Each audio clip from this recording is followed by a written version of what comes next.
তারা আমাদেরকে ভাতে মারতে চায়, তারা আমাদেরকে পানিতে ডুবিয়ে মারতে চায়। যে রাষ্ট্র আমার মাকে পানিতে ডুবিয়ে হত্যা করে, যে রাষ্ট্র আমার বোনকে কাঁটাতারের বেড়াতালে ঝুলিয়ে রাখে, যে রাষ্ট্র সীমান্তে আমার ভাই বোনকে পাখির মতো গুলি করে হত্যা করে, সে আমার কিসের বন্ধু, কিভাবে বন্ধু হয়, কেমনে বন্ধু হয়? আল্লাহ কখনোই মুমিনদের উপর কাফেরদের আধিপত্য মেনে নেন না। তারা এই ভাতকে গুলি মেরে বোমা বর্ষণ করে ভেঙে চুরমার করে দিবে। বাংলাদেশের যে বন্যা ফেনী আর নোয়াখালীতে সৃষ্টি হয়েছে, এটা তারা রাত্রে বাঁধ খুলে দেওয়ার মাধ্যমে সৃষ্টি হয়েছে। কিন্তু এই যে ফারাক্কা বাঁধ, এই ফারাক্কা বাঁধের সৃষ্টি হচ্ছে 1975 সালে। এটাকে তৈরি করা হয়েছে।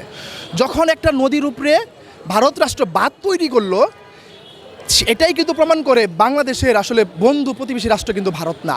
শুধু কিন্তু এই ফারাক্কা বাঁধের মাধ্যমে ভারত রাষ্ট্র দমে যায়নি। 54টি নদী রয়েছে বাংলাদেশের সাথে, এর ভিতরে 30টি নদীর উপরেই তারা বিভিন্ন রকমের বাঁধ দিয়ে রেখেছে।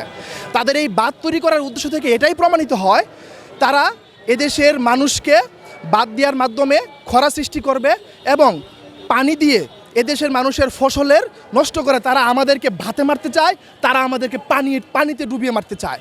এবং আপনারা অত্যন্ত দুঃখের সাথে আমার একটা কথা বলতে হয়, কালকে আমার এক গর্ভবতী মা, সে এই ভারতের পানির বন্যার স্রোতে বেশি গিয়ে মৃত্যুবরণ করেছে। আমি এটাকে কোনো অবস্থাতেই শুধুমাত্র একটা মৃত্যু বলতে পারবো না, এটা ভারত কর্তৃক হত্যা। শুধু তার এই হত্যাকাণ্ড সে পানির মাধ্যমে সীমাবদ্ধ করে রাখিনি। এটা আপনারা প্রায় সময় শুনে থাকবেন, সীমান্তে আমার ভাই বোনদেরকে পাখির মতো গুলি করে তারা হত্যা করে। এবং আপনার নিশ্চয়ই মনে আছে আমার বোন ফেলানি হত্যাকাণ্ডের কথা। তাকে শুধুমাত্র হত্যা করেই এই ভারত রাষ্ট্র সরকার ক্ষান্ত হয়নি, তাকে 5 ঘন্টা কাঁটাতারের বেড়াতারে তাকে কিন্তু ঝুলিয়ে রাখা হয়েছিল। আজকে ইসরায়েল যেভাবে আমার ফিলিস্তিনি রাষ্ট্রের মুসলমানদের উপর আগুনের মাধ্যমে তাদেরকে হত্যা করতেছে, ঠিক একই কাজ এই ভারত রাষ্ট্র আমাদেরকে পানিতে ডুবিয়ে মারার মাধ্যমে হত্যা করতেছে।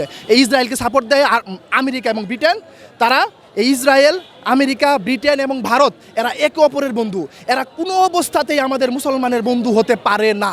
আমি বলতে চাই, 1975 সাল থেকে 2024 সাল পর্যন্ত বিভিন্ন সময় বিভিন্নভাবে এই পানি এবং সীমান্তে হত্যাকাণ্ডের মাধ্যমে ভারত আমাদেরকে যে হত্যাকাণ্ড করেছে, কিন্তু 75 থেকে 24 সাল পর্যন্ত কোনো শাসকের শক্ত পদক্ষেপ নিতে পারে নাই। কেন নিতে পারে নাই? তারা বলে আমাদের পররাষ্ট্রনীতি হচ্ছে সবার সাথে বন্ধুত্ব, কারোর সাথে শত্রুতা নয়।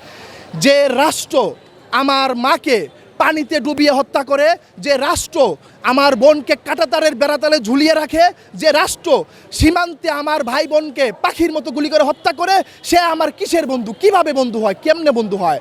এই প্রশ্ন রয়ে গেল। তারা তো কোনো শক্ত পদক্ষেপ নেই। এই ধর্মনিরপেক্ষ পুঁজিবাদী গণতান্ত্রিক রাষ্ট্রের শাসকরা উল্টো আমরা দেখতে পাই এই ভারতের সাথে তারা বিভিন্ন সময় বিভিন্ন রকমের চুক্তি করেছে।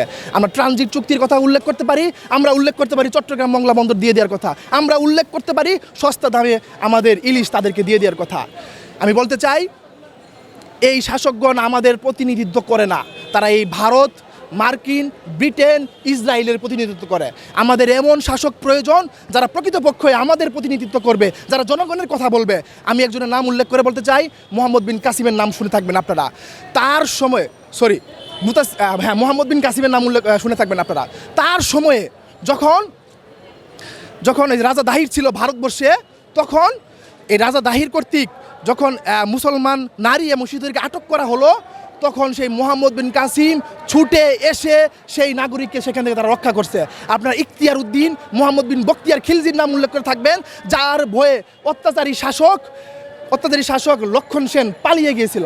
আপনারা খালিদ বিন ওয়ালিদের নাম শুনে থাকবেন। এ সমস্ত শাসক কিভাবে তৈরি হয়েছে? কারণ ইসলামের পররাষ্ট্রনীতি হচ্ছে, আল্লাহ কখনোই মুমিনদের উপর কাফেরদের আধিপত্য মেনে নেন না।